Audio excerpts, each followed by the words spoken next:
mai 92. Mais comme c'était l'an 1 de la République. Mais le problème, c'est qu'il n'était pas loin d'être complet. D'ailleurs, on peut s'apercevoir que quelquefois, même sur les noms qui sont apportés sur les jours, on aura des différences relativement considérables entre la première et la deuxième année. Et donc, ça ne sera que par la suite, c'est un prolongement de ce calendrier, qu'en 93, là, on aura une publication de ce calendrier qui va permettre aux gens de pouvoir vraiment s'adapter à ce calendrier. Ben, ils ne s'adapteront pas. Alors, c'est une réforme des poids et mesures. Bon, dans la conjonction, c'est une mesure économique qui paraît tout à fait judicieuse pour certaines choses, mais pour le calendrier, j'avoue que là aussi, c'est une mesure qui ne s'imposait pas par rapport à celle des poids et mesures qui, elle, s'imposait. Alors, c'est Rome qui sera le principal artisan, mais par une pensée qui est tout à fait particulière, il faut le reconnaître, c'est que c'est la pensée des symboles.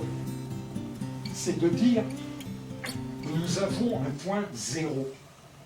Et ce point zéro, c'est le début de la République.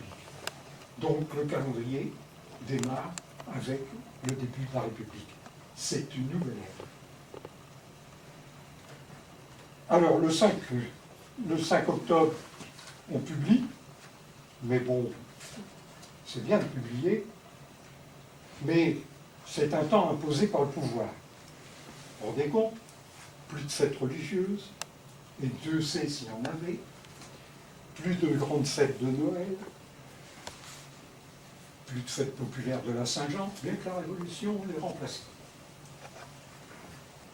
Plus de fêtes patronales. Que dire des habitudes des marchés locaux? Regardez dans les textes que l'on a sur Arras, les problèmes que posent les marchés locaux des Achicouriens. Ils sont tout à fait peu enclins au calendrier. Et puis, il y a une autre chose, vous faites la Révolution et vous avez un jour de repos tous les 10 jours au lieu de tous les 8. Pas tellement... Toujours est-il qu'à Arras, le 20 décembre 1993, 30e jour de Frimaire, et le dernier jour où sont encore mentionnés dans les écrits les deux calendriers. Ce calendrier n'est pas celui des autres États, l'Europe a un autre calendrier, ne répond à aucun besoin collectif en France.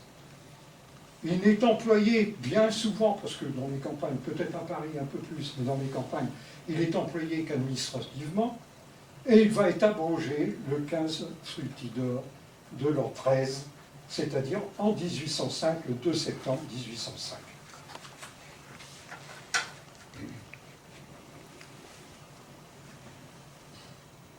Là, je vous ai présenté une montre avec le calendrier. D'un côté, double face. D'un côté, nous avons l'heure classique. De l'autre côté, nous avons l'heure décimale et un calendrier complet. La situation de cette montre fait deux cadrans, l'un plutôt révolutionnaire avec la pique et l'autre beaucoup plus bucolique. Et puis vient une autre réforme. C'est la réforme décimale applicable par décret du 4 Frimaire en 2 de l'heure décimale. Alors là c'est le désastre complet. Désastre complet, pourquoi? Parce que, bon, pourtant là, c'est une option qui a été proposée toujours par Rome et dans la pensée scientifique de l'époque, d'un système décimal pour le temps, mais qui est inapplicable, réellement inapplicable. Pour la bonne raison que nous sommes en guerre, que la situation économique est désastreuse, que nous ne pouvons donc pas faire, au point de vue matériel, de changer les cadrans de tous les édifices publics, mais changer aussi les minuteries qu'il y a derrière les pendules, derrière les montres, derrière l'ensemble des mécanismes. Et donc, on se retrouve avec, d'abord, on n'est pas sûr du système que l'on va donner, et il y aura des montres avec des cadrans différents pendant toute cette période, et en plus de ça, ce sont des heures de 2h24. C'est 10 heures pour la journée. C'est fou comme division de temps. En plus, on ne s'est pas préoccupé comment on allait sonner ces heures. C'est-à-dire que, bon, comment allons-on procéder pour les sonner qu'il fallait donc dans les beffrois, dans les choses, tout changer. Donc, financièrement, c'est impossible. Pour le petit peuple, c'est impossible, et pour l'État, ce n'est pas possible non plus. Alors, donc, on va s'apercevoir très rapidement que, de toute façon, on ne peut pas l'utiliser, sauf des grands noms auront quelques montres. Il y en a une ici qui est exposée avec un cadran 5 heures, 10 heures, ou 12 heures.